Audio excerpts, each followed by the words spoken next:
I ended a relationship with a client recently. It probably was thousands of potential dollars out the door, and I wouldn't change a thing.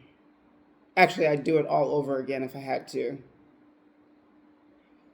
One thing that I've learned in 2 decades of college teaching is that you have to set expectations when you're in a relationship or a connection with individuals or groups of people.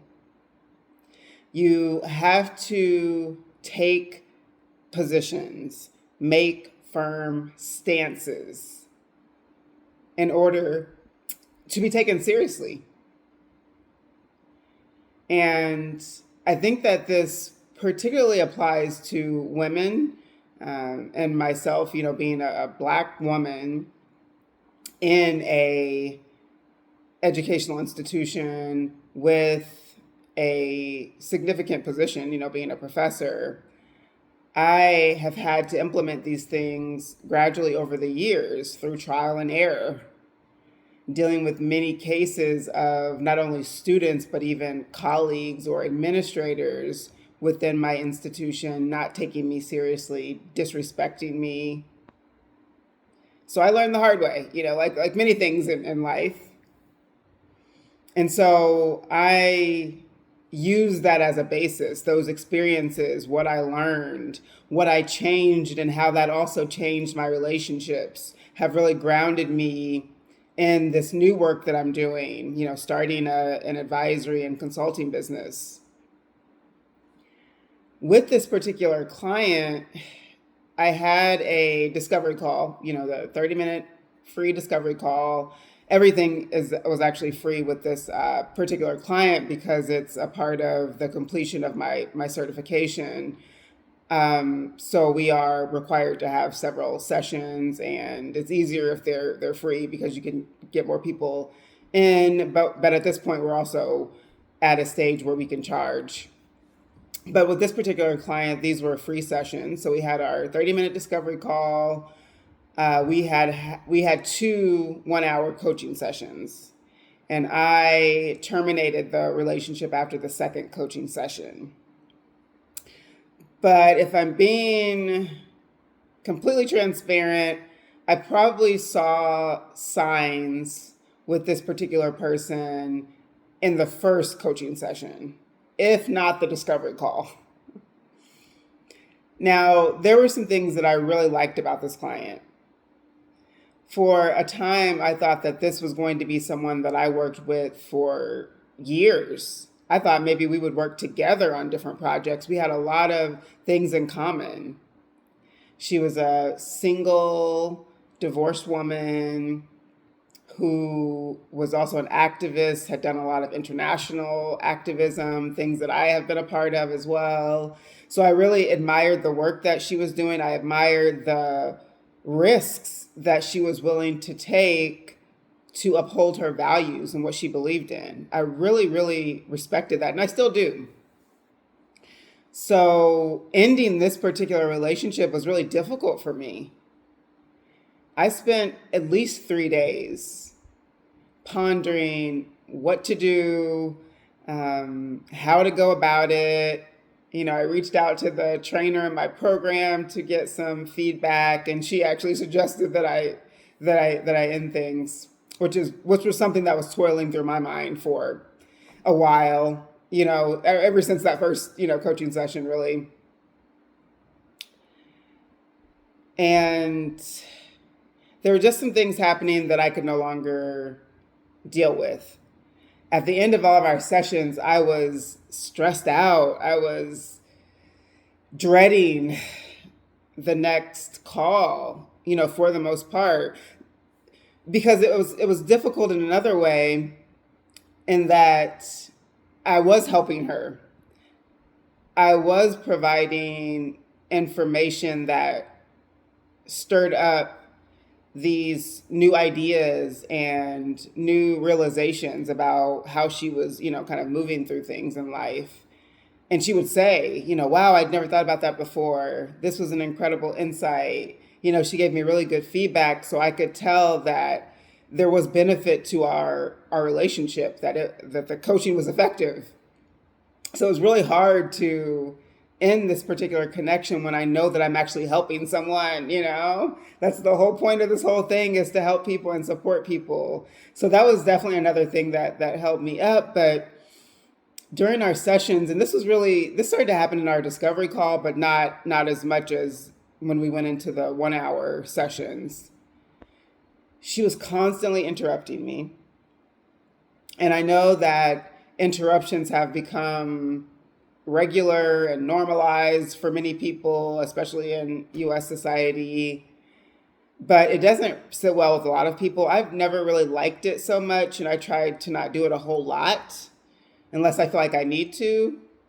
But I understand that people consider it kind of a normative thing to break in before someone is finished saying what they're saying. So, I was willing to put up with a little bit of that. And another tenet of coaching and advisory is that we do want the client to talk more.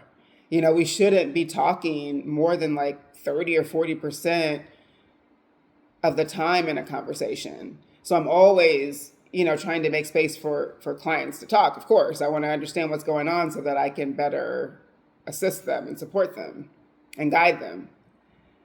But these interruptions were so frequent, and I couldn't even ask some of the questions that I really needed to ask to kind of get to the bottom of a lot of things that she was saying, because there were so many different things that we were trying to address, and I was trying to structure, the conversation and focus on one thing at a time so that we weren't all over the place.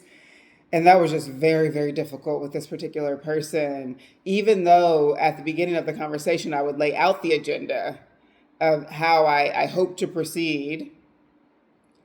And, I would say, that we can deviate from this when we need to, but let's try to follow, some sort of structure here. And that just was almost impossible with this particular client. So I couldn't even get questions, out before she was already answering them. And I'm thinking, how can you answer questions that I haven't even finished asking yet? That's just a clear sign that you're actually not listening. You're not processing what I'm saying because I haven't completed the sentence yet. So that was a major disruption to our entire experience. And what would happen is that within these conversations, it was almost like the roles were being reversed. I was just like a participant, not the advisor, not the person guiding through the conversation and the agenda. She would almost take over that. And it's not that I just want to have so much control and I can't, break the structure or anything like that. But we all know that when you have a limited amount of time, there's a task at hand, you have to figure out some way to navigate that if it's going to happen, right? So that just couldn't keep happening because we wouldn't be able to get anywhere, and it would just take so much longer. And I also was very mindful of the fact that there would only be, a few sessions that I could offer in the first place. So I wanted to make those as effective as possible. I wanted to really maximize our time together. And it was difficult to do that with the constant interruptions, with her answering before I even asked the question fully. And, she would also say these things that she didn't need help with, that she'd worked out, completely. I'm done with that. I resolved that years ago. Those were also red flags for me. That was something that came up in our very first conversation, actually. Because there was something that brought you to this advisory. There was something that brought you here, so something is off. Everything can't be perfect if you landed here. And all of us could really benefit, from this to a certain extent, regardless of what you've worked through. But she was so certain that she didn't need certain types of help and that she'd resolve certain things. But what I had come to realize based on our conversation is actually there are a lot of things that weren't resolved. that she thought were resolved or that she said was resolved because they were coming up over and over again in our conversations and actually distracting us from what we set out to talk about. We would just go off into this other area that she didn't think was important, but it was because it kept coming up over and over again. So, it was a lot, and I was definitely really overwhelmed by that dynamic, and I felt that my role was being diminished. And that just can't happen in this kind of relationship where you have a responsibility to carry out a certain role and position. And the person that you're engaging is also has a role and position. And in this case, it was client and advisor. The client is not the one that guides the entire conversation or structure of things necessarily. Again, always leaving space for that, but that's not the way it works. The coach, the advisor is the person in that position in that particular dynamic. That's just the way it should be. If I am the professor in a class with students, a student isn't going to get up and come to the front of the classroom and start teaching unless I ask them to do that. That's not the student's role. It's not that student isn't smart or capable of lecturing on a certain topic, but that's not the role that we're assigned here, unless otherwise stated, right? So I decided that I did not want to move forward, because the beauty of working independently and coaching and advisory in particular, and consulting, is that you can decide who you work with. You do not have to work with everyone. That's why a lot of people do pre-assessment questions, kind of getting to know the person that wants to work with them, to try to find out if there is a possibility of us being able to effectively work together. Because the truth of the matter is, some people aren't coachable. Some people have personalities and attitudinal characteristics that are going to conflict with yours. Some people have difficulty being guided by someone else. Those are people that it's very difficult to work with in this type of environment. So I don't have to work with anyone that I don't want to work with. And I'm not the kind of person that's going to put money above the way that I feel. I am not going to be uncomfortable and miserable and unhappy in a relationship with someone just because they're going to pay me or because they have paid me. I will give you your money back. It's just not worth it to me. I don't care how much it is, actually. And there's some integrity about that is more valuable to me than any price tag. So what I did to complete this dynamic was send an email, after taking a few days, really reflecting on my own accountability in the process as well, and, assessing my own feelings, getting feedback from my trainer. I sent an email, and I thought a lot about this email. I wanted to make sure that it was direct, respectful, and did not leave room for negotiation. Because this was a client that would send me emails even in between our sessions, asking questions or answering questions that I had posed for the next session. She would just already, kind of answer the questions really quickly, which was another issue. And there were many times where I said, in response to the emails in between sessions, great, I'm glad that you're thinking about this, journal on it, and we'll pick up in our next session. And I think that established a certain expectation as well, that I'm not always going to be available, that our sessions is where we're going to work through these issues and these questions, not in email in between sessions. So I think that that prior behavior also helped with the fact that I didn't hear back from her, which is exactly what I wanted, right? I wasn't trying to leave any room for pushback. And so I'm saying all this to say that that last communication was really important, because if I would have worded things a certain way or left any kind of open door, she surely would have written back. You know, if I would have been even detailed in my particular issues in the relationship, which I have been in this video, I've explained them. I didn't go into all those details in that email. Because if I would have done that, that would have allowed her to challenge what I was saying. She would have become defensive and tried to explain, and that would not close the relationship. So I was very intentional about how I structured that email, leaving no need to respond, no room for negotiation, or nothing that you would need to feel like, you need to address. And it was effective, and I'm very proud of that.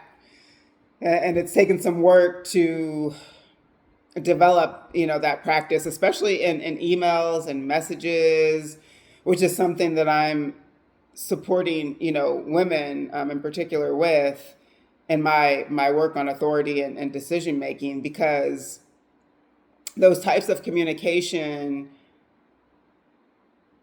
are interpreted by people in a lot of different ways, in a lot of ways that are screened through culture and in a lot of other kind of areas. They're often misinterpreted, right? Written communication, whether it's a text message or an email. And there's also a gender dynamic to it where people, often don't take the messages or emails of women as seriously or urgently as they do men, where people feel like they can push back and negotiate and challenge the stances that women take in these kinds of communications. So that's really important work to address, right? When you're trying to hold your power and hold the authority of the role or position that you have. So as adults, mature people in the world, we have to do the hard things. We have to do things that are uncomfortable. Sometimes we have to do things that are going to hurt people. And we should absolutely be thoughtful about our behaviors and how we express ourselves, the things that we say and do toward others. But when it's time to make a stance, when it's time to hold your authority, when it's time to recover yourself after being dismissed or disrespected, you have to do it. And what happens as a result of that is that you gain more respect from people. I think that client respects me still to this day. I know that she does. I could tell that she respected me even in our sessions, even though she talked over me a lot. The things that she would say, the feedback that she would leave shows the way that she thought about me too. And she did have respect for me, at a certain level.